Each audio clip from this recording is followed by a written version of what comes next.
Hi friends, good morning. ಎಲ್ಲರೂ ಹೇಗಿದ್ದೀರಾ? ನಾನಂತೂ ಸೂಪರ್ ಆಗಿದ್ದೀನಿ. ಎಲ್ಲರೂ ಮಿನಿ ವ್ಲಾಗ್ ಮಾಡಿ ಅಂತ ಕೇಳ್ತಾ ಇದ್ರಿ. ಸೊ ಅದಕ್ಕೆ ಇದು ನನ್ನ ಮೊದಲನೇ ಮಿನಿ ವ್ಲಾಗ್. ಇವತ್ತು ಗುರುವಾರ ಆಗಿರೋದ್ರಿಂದ ಪೂಜೆ ಎಲ್ಲ ಮುಗಿಸಿ ಅಡುಗೆ ಮನೆಗೆ ಬಂದೆ. ಅಡುಗೆ ಮನೆಗೆ ಬಂದರೆ ನನ್ನ ಮೊದಲನೇ ಕೆಲಸ ಸಬ್ಜಾ ವಾಟರ್ ಕುಡಿಯೋದು.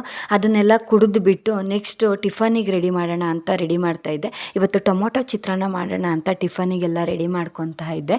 ಎಲ್ಲ ಕಟ್ ಮಾಡಿ ಎತ್ತಿಟ್ಕೊಂಡು ಚಿತ್ರಾನ್ನ ಕೂಡ ಇಟ್ಕೊಂಡೆ. ಅಷ್ಟರಲ್ಲಿ ನನ್ನ ಮಗಳು ಎದ್ದು ಬಂದಳು. ಯಾಕೋ ಅವಳಿಗೆ ಕೆಮ್ಮು ಇತ್ತು. ಸೊ ಅದಕ್ಕೋಸ್ಕರ ನಾನು ಯಾವಾಗಲೂ ಶಿರಾಫ್ ಹಾಕೋದು ಸ್ವಲ್ಪ ಕಮ್ಮಿನೇ. ನಾನು ಹೋಮ್ ರೆಮಿಡೀಸೇ ಜಾಸ್ತಿ ಮಾಡೋದು.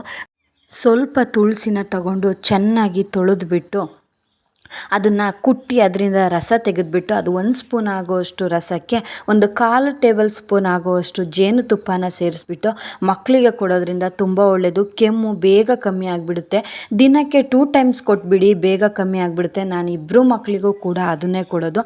ಅದನ್ನೆಲ್ಲ ಕೊಟ್ಬಿಟ್ಟು ನನ್ನ ಮಗಳ ಜೊತೆ ಒಂದು ಸ್ವಲ್ಪ ಹೊತ್ತು ಆಟ ಆಡ್ತಾಯಿದ್ದೆ. ಅವಳು ಆಟ ಆಡಿಸಿ ಬಿಟ್ಟರೆ ಅವಳು ಸ್ವಲ್ಪ ಆ್ಯಕ್ಟಿವ್ ಆಗಿರ್ತಾಳೆ, ಇಲ್ಲಾಂದರೆ ರಗಳೆ ಜಾಸ್ತಿ ಮಾಡ್ತಾಳೆ. ಸೊ ಅದಕ್ಕೋಸ್ಕರ ಅವಳ ಜೊತೆ ಆಟ ಆಡಿಬಿಟ್ಟು ನೆಕ್ಸ್ಟ್ ಹಸ್ಬೆಂಡಿಗೆ ಟಿಫನ್ ಕೊಡೋಣ ಅಂತ ಚಿತ್ರಾನ್ನನೆಲ್ಲ ಕಲಿಸ್ಬಿಟ್ಟು ಹಸ್ಬೆಂಡಿಗೆ ಟಿಫನ್ ಕೊಟ್ಟೆ. ಅವರು ಟಿಫನ್ ಮಾಡಿ ಡ್ಯೂಟಿಗೆ ಹೋದರು.